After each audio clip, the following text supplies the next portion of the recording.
I'm up here today at Beaghmore Stone Circles. It's a very significant find back in the early 1900s. This consists of stone rows on a north-east to south-west line, the rising of the sun and the setting of the moon, and 7 stone circles, very well defined stone circles in cairns. This area was found by a man called George Barnett back in the early 1900s. And if you take a wee look around, it was almost swallowed by the peat and the bogland. With no formal training or education, he helped excavate this site and elevate it to one of the most important Neolithic monuments found in Ireland. He's also a bit of a poet. So I think today I'm going to tell you one of his poems. A poem called The Real Mountainy Man, which I think sums up George Barnett.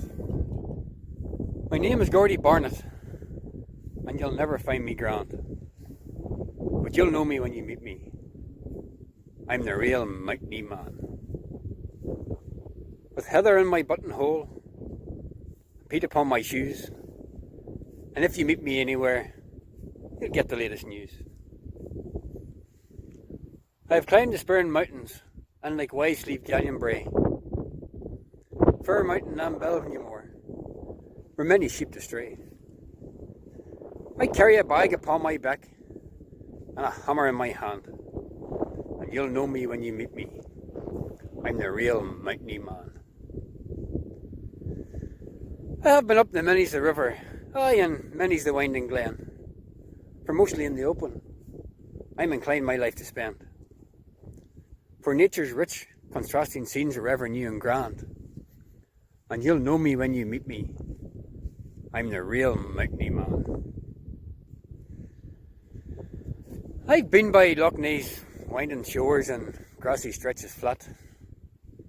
I've seen the swans go flying round above the waves or that.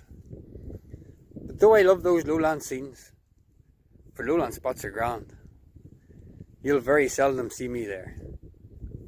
I'm the real mountainy man. And because my clothes are ragged, you may think me ragged too, but I'm tight and active on my feet when paddling on the dew. My feet were mostly active, though my clothes were seldom grand, but you'll know me when you meet me. I'm the real mountainy man.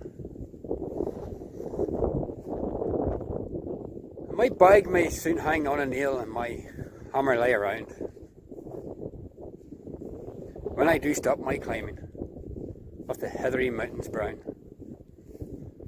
For all things must come to an end, no matter how we plan, but you'll know me when you meet me. I'm the real mountainy man.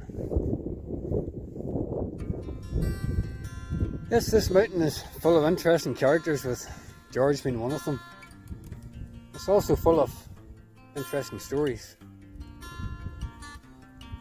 And while we know some of the history of the burials here and the sight lines to mark the sun and the moon, these circles also hold quite a bit of mythology.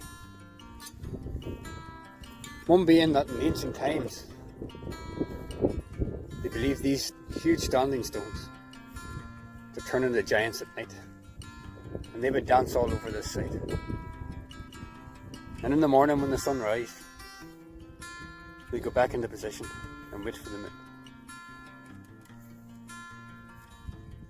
The only question that remains up here is how much more history is buried beneath the heather? How many more stones or homes or circles are to be found across this landscape?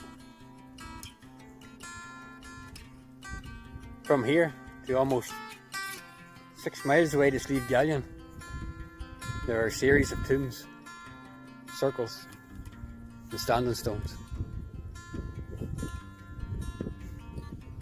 And while it may be old history, we are in the cusp of a new beginning here in mythical middle